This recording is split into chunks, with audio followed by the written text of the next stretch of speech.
nuestra fascinante historia, Iglesia de Dios de la Profecía, 1903, año 2019. Quisiera comentar acerca de la Iglesia Unión Cristiana.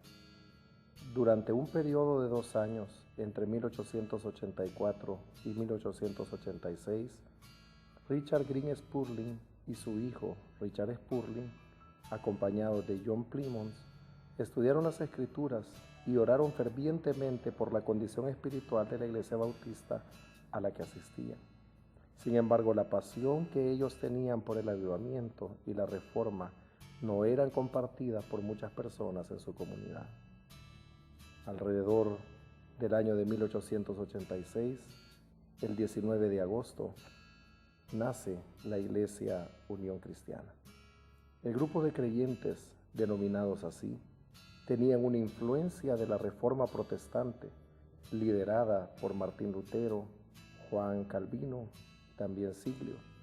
La Reforma Magistral sostenía algunos puntos de fe importantes, como una sola fe, una sola gracia, una sola escritura.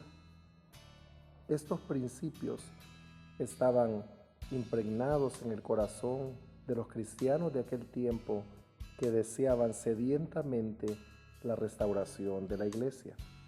Si analizamos el pensamiento bíblico de la Unión Cristiana, debemos analizar las frases: todos los cristianos aquí presentes que deseen ser libres de los credos y las tradiciones de los hombres, y tomar el Nuevo Testamento o la ley de Cristo como su única regla de fe y práctica, la cual da a cada uno derechos y privilegios por igual para interpretar como su conciencia les dicte, y estén dispuestos a reunirse como la Iglesia de Dios para celebrar sesiones de negocio, pasen al frente.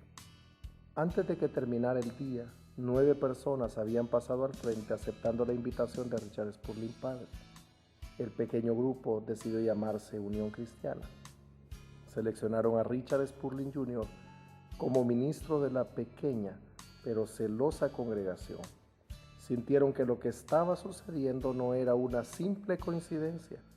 Sintieron que el Espíritu Santo los había reunido para un propósito especial. ¿Qué pasó con la Unión Cristiana? Fue un grupo que no mostró un crecimiento significativo. Al menos las 9 personas que formaron parte de este grupo lucharon por mantenerse vivas sin experimentar mayor crecimiento.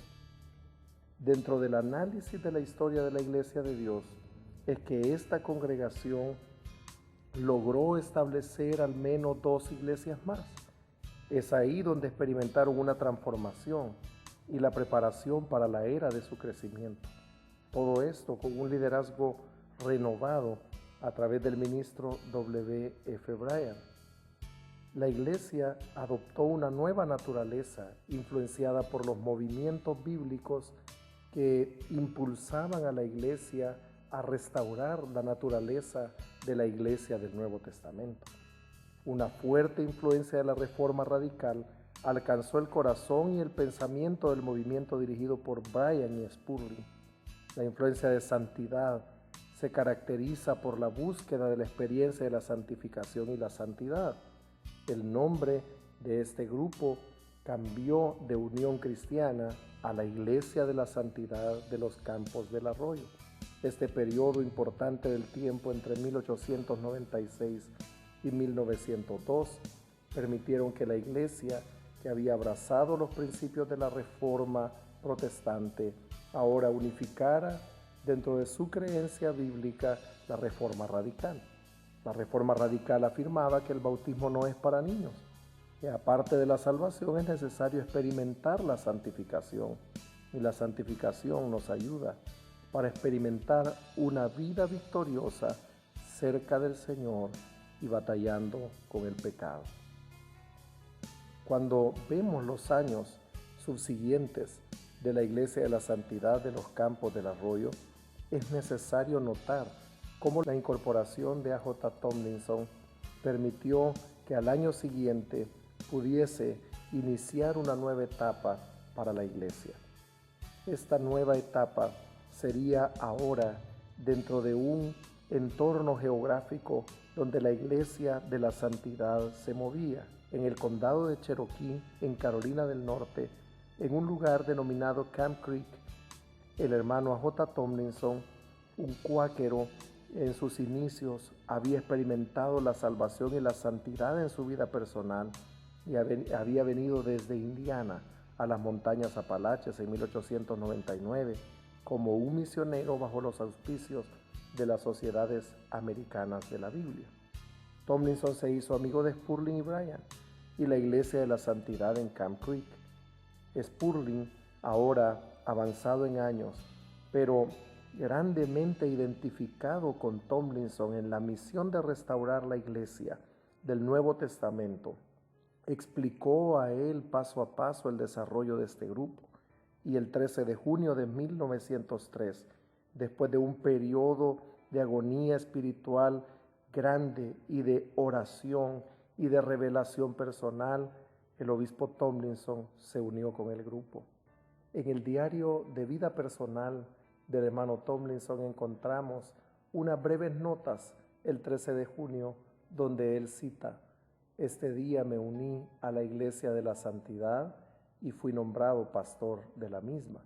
Sin embargo, el título que abarca esa sección de su vida está definido por el concepto cambio. La incorporación del hermano A.J. Tomlinson a la Iglesia produjo una era de avivamiento y de crecimiento integral para ese grupo de no más de 13 personas que pudieron recibir en esa zona, en esa comunidad de creyentes, a un líder inspirado y motivado en los principios de la palabra del Señor. La incorporación de A.J. Tomlinson trajo crecimiento a la Iglesia. En 1903, de 12 personas hasta 1913 trascendieron a 13,000 personas. Se consolidaba la corriente de doctrina bíblica, salvación, santidad y bautismo con el Espíritu Santo, 3 elementos importantes en la herencia teológica de nuestra historia. Reconocemos que en el año de 1906, en la calle Azusa, en California, el reverendo William Joseph Seymour lideraba un avivamiento pentecostal.